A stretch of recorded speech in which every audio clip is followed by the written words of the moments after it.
Hey martial arts addicts all over the world, I hope you're all well and good. I've got another video for you all. This week, karate is featuring in the Olympic Games for the first time. There's two formats for Olympic karate. Kata, which is where the karateka demonstrate how well they can perform a pre-arranged set of movements. And the other, which is what I'll be talking about in this video, is Kumite or sparring. Now before I begin, I just want to thank you all for supporting the channel. Please keep liking and commenting on my videos, and if you haven't done so already, please hit that subscribe button. With that, let's start today's topic, and I hope you enjoy. In 2016, the International Olympic Committee, or the IOC, agreed with the Tokyo 2020 Organising Committee's proposal that karate should feature as an Olympic sport. Now that was great news for many people who compete in both kumite or sparring and kata pre-arranged forms, as they finally have the opportunity to represent their countries in the highest level of their martial art. Now unfortunately, COVID-19 forced the 2020 Olympics to be cancelled for the following year. So in a few days' time, karate will finally have its chance to be featured as an Olympic sport. Now in this video, I want to talk about the different types of sparring, or kumite, that you can find in competition karate, including the rule set that will feature in the Olympics. The version of sparring or kumite that you'll see in the Olympics is a rule set laid out by the World Karate Federation, or WKF. The opponents wear body protection under their gis, padded gloves, feet protection and shin guards. One opponent wears red protection and a red belt, whilst the other wears blue. And both of the competitors wear white karate gis.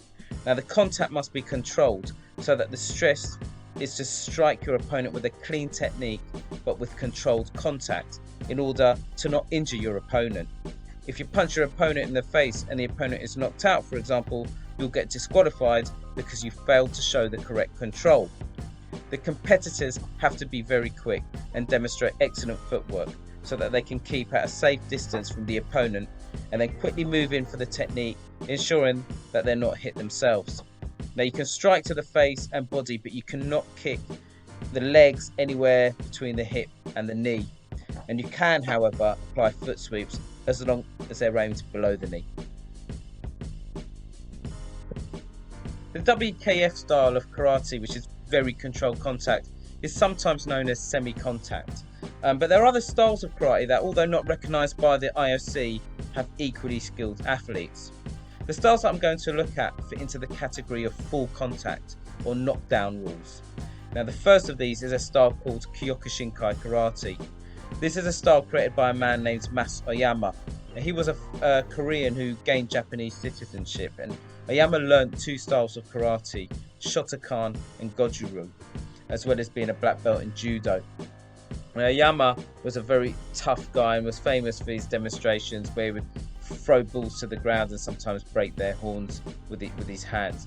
Oyama wanted karate to go back to its roots as an effective fighting art, so he developed the full contact bare knuckle kumite approach. And under this rule set, the fighter is allowed to deliver full contact strikes with the intention of knocking their opponent to the ground, including knocking the opponent out. The fighters don't wear any fist protection, and because of this, Kyokushin rules don't allow punches to the face, only punches to the body. However, kicks are allowed to the face and head, including knees. In addition, Kyokushin karate allows leg kicks, which kind of shows the influence that Muay Thai has on it, or Thai boxing had on this particular style of karate. Now, Kyokushin rules do not allow grabbing of the gi, so judo style throws are not allowed. Now, takedowns therefore limited to foot sweep techniques. It's really interesting to note that due to the rules, Kyokushin karate fighters compete at close range with continual striking.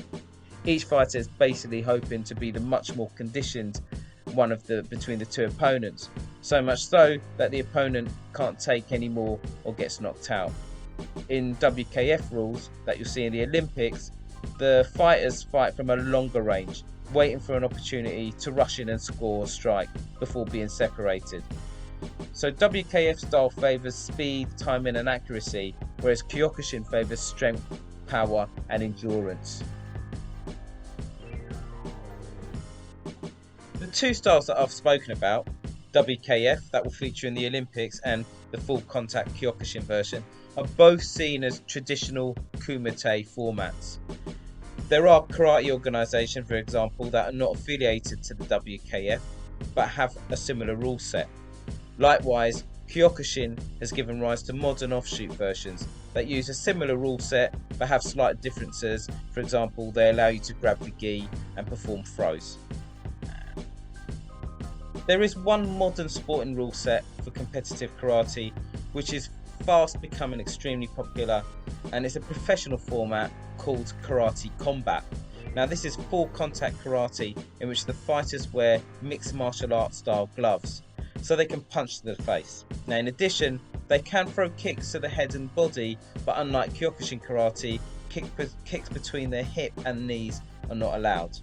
But sweeps and takedowns are allowed, and with the addition that if the competitor stays on their feet after a successful throw or takedown, they have 5 seconds to throw punches on the downed opponent. It's what people refer to as ground and pound. Now there is, however, no ground fighting. So although Karate Combat is very similar to MMA, it doesn't allow elbows, knees, joint locks or chokes. Quite a lot has gone into Karate Combat, especially in the way that it's presented, with the fighters looking like they're coming out of some kind of computer game. And plus the ring in which the karateka fight in is very different from what you see in other karate competitions. You really have to watch the matches to appreciate it. It's pretty much the same with all the styles that I've spoken about. There are plenty of other styles of competition karate, a lot of which are modern versions of Kyokushin. Some keep it barehanded but add different elements such as throws, whilst others use protection in order to provide full contact format, which is pretty similar to MMA, such as the Daido Juku style called Kudo. And this style uses head and face protection and therefore allows not only punching and kicking to the face and head, but also elbows and head butting. Now it's fantastic that karate has made it into the Olympics. It's great because it will open up more interest to this martial art. And what people need to remember though is that although it's great, Olympic Kumite rules is not the only form of competition karate. And because of that, we mustn't forget that the competitors in the other rule sets are equally well trained and conditioned athletes whose achievements should also be equally respected and celebrated. Martial arts addicts all over the world, I hope you enjoyed the video, and I hope you enjoy karate in its Olympic debut. Please hit that like button, comment, and if you haven't done so already, please subscribe to the channel. Until next time, martial arts addicts all over the world, peace and love to all of you.